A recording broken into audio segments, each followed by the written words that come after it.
Dünyanın en büyük alimi Aristotel deyir ki, pulsuz insan şərəfsiz quldur. Demir qul deyir, şərəfsiz quldur. Pul insanı şax eləyir, şux eləyir.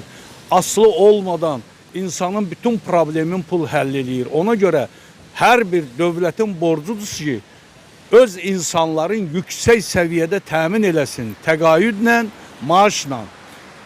Şərqin böyük bir şairi var, Hafiz Şirazi. O deyir ki, hər bir insan dövlətdən umur. Nə umur? Dövlətdən yaşayış umur. Dünyanın bütün kapitalist ölkələrində işləməyən insanlara təqaüd verilir. Onlar iş tapana qədər, onlar təmin. Çünki insan Allahın yaratdığı ən möcüzəli bir sərvətdir. İnsan asılı olmamalıdır. Dövlət insanı qayğı ilə, diqqətlə qorumalıdır.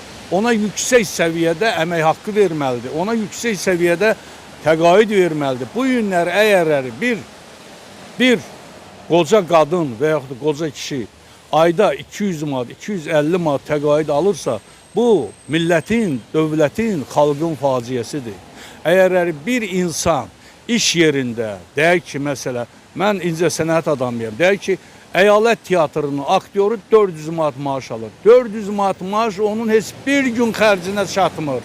Çünki bunun toyu var, bunun yası var, bunun uşaqların böyütməsi var, uşaqlara qayğı var, bunun dost yanında, qohum yanında başının ucalığı var. Bunu cındır vəziyyətinə qoymaq olmaz. Bu təhqirdir. Bu, insanı alçaldıb, insanı zəlil eləməkdir.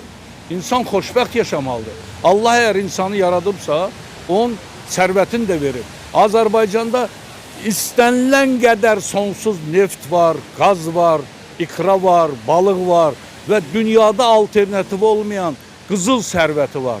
Niyə görə Azərbaycan xalqı Amerikaya, Avropaya, Rusiyaya üst tur getməlidir? Niyə öz vətənində qalmamalıdır? Nəyə görə? Axı bu torpağın övladıdır, bu torpağın vardır. Azərbaycanın bütün doğulan oğlanları gələcək əskərdirlər, gələcək zabitdirlər, gələcək hərbiçidirlər, gələcək generallardır. Onlar vətəni qoruyacaq. Onlar hamısı vətənin üçün